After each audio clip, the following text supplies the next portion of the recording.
श्रद्धा रेसिपीमध्ये आपलं स्वागत आहे। आज आपण करणार आहोत शिरा। त्याच्यासाठी मी 1 वाटी रवा घेतलेला आहे, अर्धी वाटी साजूक तूप, अर्धी वाटीपेक्षा थोडं जास्त आहे, 1 वाटी साखर आणि थोडासा खायचा केशरी कलर। चला आता आपण रेसिपीला सुरुवात करू। आपली कढई तापलेली आहे, आता आपण त्याच्यामध्ये तूप टाकून घेऊ। सगळं तूप मी टाकलं नाही, थोडं तूप तसंच ठेवलं आहे। तूप चांगलं कडकडीत गरम होऊ द्यायचं, मग रवा छान फुलला जातो। आता आपण त्याच्यामध्ये रवा टाकून घेऊ। तुम्ही पाहू शकता। आता आपण रवा व्यवस्थित भाजून घेऊ।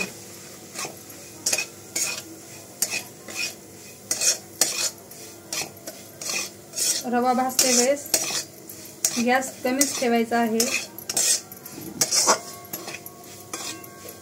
रवा भाजेपर्यंत आपण शिऱ्यासाठी गरम पाणी करून घेऊ।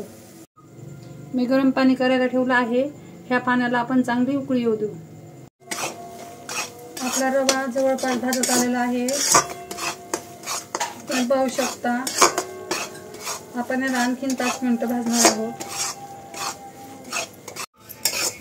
आपला रवा भाजलेला आहे, आता आपण त्याच्यामध्ये हे गरम पाणी टाकून घेऊ। आपल्या रव्याचा रंग तुम्ही पाहू शकता कसा बदलला आहे ते। आता आपण त्याच्यामध्ये पाणी टाकूत गरम।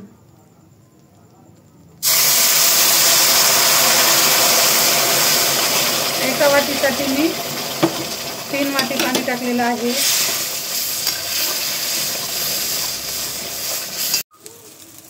तुम्ही पाहू शकता त्याच्यातलं पाणी पूर्ण शोषून घेतलेलं आहे। आता आपण याच्यामध्ये साखर टाकू, 1 वाटी साखर। ह्याला व्यवस्थित हलवून घेऊ।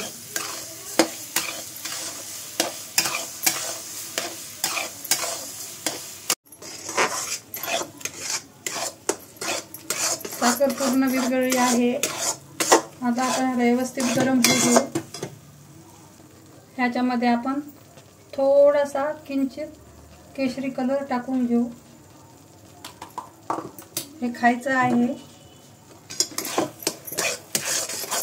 शिऱ्याचा रंग ह्याच्यामुळे छान येतो। तुम्हाला आवडत असेल तर तुम्ही टाका, नसेल आवडत तर नका टाकू। ह्याच्यामध्ये काही ड्रायफ्रूट्स पण तुम्ही टाकू शकता, मी टाकले नाही। आपण ह्याला आता परत गरम होऊ देऊ। थोडंसं आपलं जे तूप उरलं होतं त्याच्यातलं मी आणखीन चमचा भरून तूप वरतून टाकत आहे। मला अर्धी वाटी तूप लागलं नाही आहे, त्याच्यातलं आणखीन थोडं उरलंच आहे।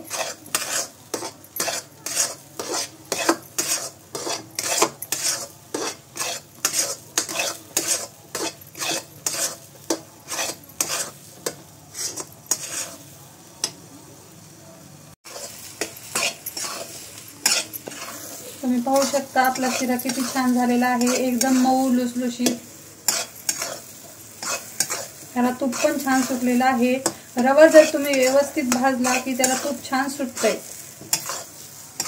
आता हा शिरा झालेला आहे, आपण ह्याला काढून घेऊ।